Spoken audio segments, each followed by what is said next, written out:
Ah, hell. I'm in the wrong game again. Hey guys and gals, Nary here from Drakewing Gaming, and 70 Mounts Twitter the Gaming Drag. Today I'm coming back at you another Let's Play episode of Tennessee's Case Pad. So y'all, before we jump into it, just wanted to let y'all know that our Patreon is now for as little as $5. Y'all can help support the channel, get some awesome rewards like permanent access to our community Discord server and full access to upcoming not-safe for work videos. Anyway, let's go ahead and jump right back in. Alarm chain, you were up, and let's go. Alright. So Shuichi can't come, huh? That's fair, I guess. His dad has been extra hard on him this year since we're supposed to graduate and all. He's probably on him harder than ever to make sure he keeps his grades up and is prepared for his entrance exams. Still, it kind of sucks. I don't remember the last time I've taken part in a competition without Shuichi there to cheer for me. It's gonna feel weird, that's for sure. Is Shuichi messaging me again? Keiken just told me. What's this about you only doing your packing this morning? I told you to cut that crap out. What? Well, Saya? What the hell, Keisuke? You sold me out? I mean, sure, I didn't ask you to keep a secret, but still. It's fine. I got all my stuff packed, just fine.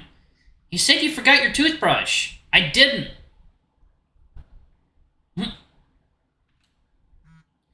Boy, don't test me. I'm not sharing towels or toothbrushes with you ever again, you hear me? No one asked you. Get off my back. What about you, Miss Prepared? Did you get everything done in time? Yeah, finished packing last night. How is that better? Don't you yell at me. And stop being annoying. You're not my mother. Fine.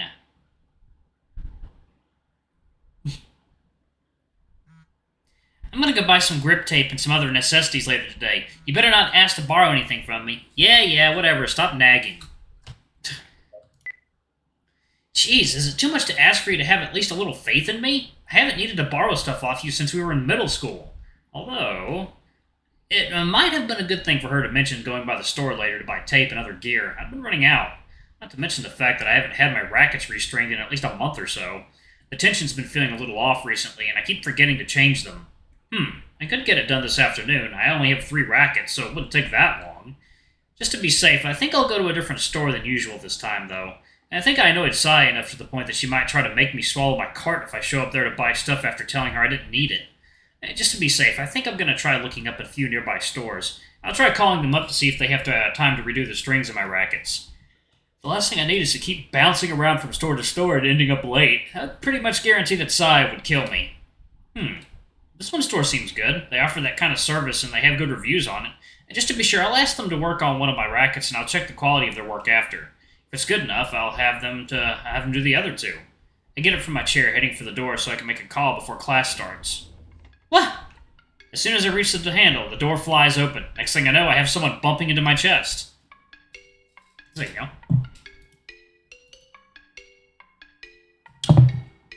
June! It's not your path. What are you doing here? Watch where you're going. You could hurt someone. Yuichi-san, do you know any other Shiba Inus? I know Akiyoshi-kun and your mom. In our class. Oh, then no. At least he seems to be in a good mood. Are you going somewhere? I'm stepping outside to make a phone call. Excuse me. Okay. I'll quickly get past June, not wanting to waste time. I don't want to risk the bell ringing while I'm on the phone. It would be a stupid way to get in trouble if a teacher caught me right then. A few minutes later. Alright, I got lucky. They even booked in for me after class. That way I don't risk someone dropping by before me and then not having time to get to my rackets. When I get back to my seat, I look at the tiger sitting next to me as he seems to be sketching? And here I thought you were studying. I was almost surprised. Nah, I'm writing down some melody ideas. I'm trying to compose a song. Melodies? Yeah, this is sheet music, see? Those chicken scratches are sheet music? From where I stand, it looks more like a bunch of googly-eyed flying things. That's, interesting. Actually, I have 3 different melodic lines so far. Could you tell me which ones you think sound better? Sure. June starts humming a few different melodies. Each one of them is no more than 30 or so seconds long. They all seem somewhat different. And truth be told, while they sound different, I have no clue what to even say about them. They're so short, I'd even pick one.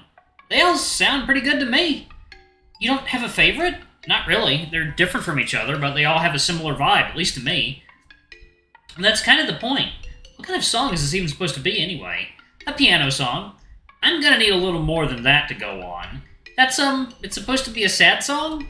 Holy mother of descriptions, your vocabulary is frightening. Yeah, that doesn't help either. Can't you, I don't know, actually describe in a way that makes sense?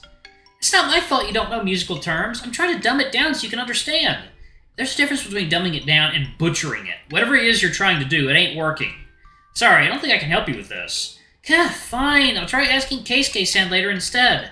Actually, yeah, why are you asking me about this kind of technical music stuff? Probably for the best. You could probably try asking him after class. I think he'll stick around for a while to square away some stuff with his band, so we won't be heading home together. I guess. But wait, what will you be doing then? I'm gonna head to a sporting goods store to pick up some last-minute stuff I might need. Do some maintenance on my rackets. They're the ones they're called when I stepped out of the room a few minutes ago.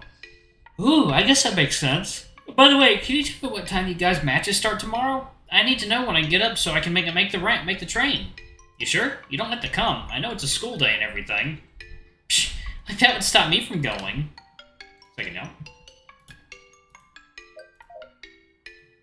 I know that you're not that focused on your studies, but please care. At least a little bit. At least pretend, pretty please. I'll text you the information. Thanks! Actually, I could try asking Aki if he doesn't mind going with you.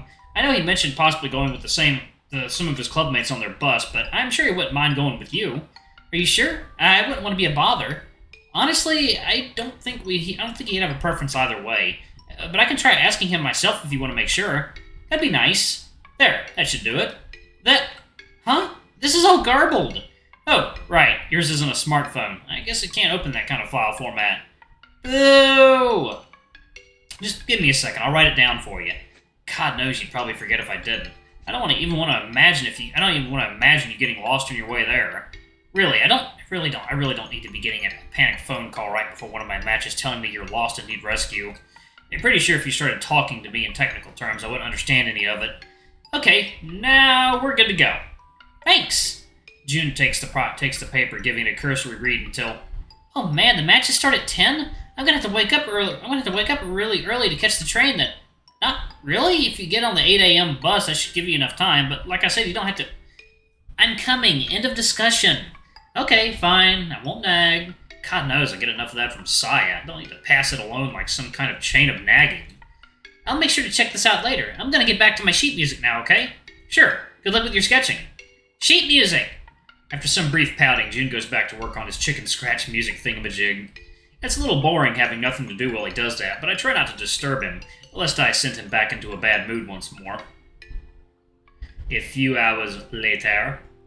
Okay, I made it here a little earlier than I initially planned. Means I have some time to kill. I might as well browse for a bit, make sure I'm not forgetting anything else. Luck favors the prepared, after all. And really, what does it matter whether I prepared a week or a day before the competition? Prepared means prepared. Besides, this place looks really nice, and I've always been the type that enjoys exploring new places. At first... Hey there, I called a little earlier about the racket maintenance. Yes, just a second. You're the one who wanted to redo the strings on his 3 rackets, right? Michimaya. That's right, among other things. I hand the tanuki behind the counter the bag with my rackets, making sure not to knock anything down in the process. I know it's kind of a weird request, but could you work on this one first and bring it back to me once it's done? I just want to double check to make sure it fits my expectations. Of course! I quickly point out the racket I use least often. That way, if they botch the service, at least I won't have damaged my more important rackets. The clerk quickly takes it to the back. I can hear him talking to someone else back there for a little while before coming back around. Probably handed it to someone who works with this kind of thing. Can't leave the front counter unattended for the time it takes to perform the service, after all. In the meantime, I decide to go around the different aisles to check that I have everything I need. When I head to the shoe aisle, for no reason other than I love to check out new shoes, I spot a familiar figure. Don't you know?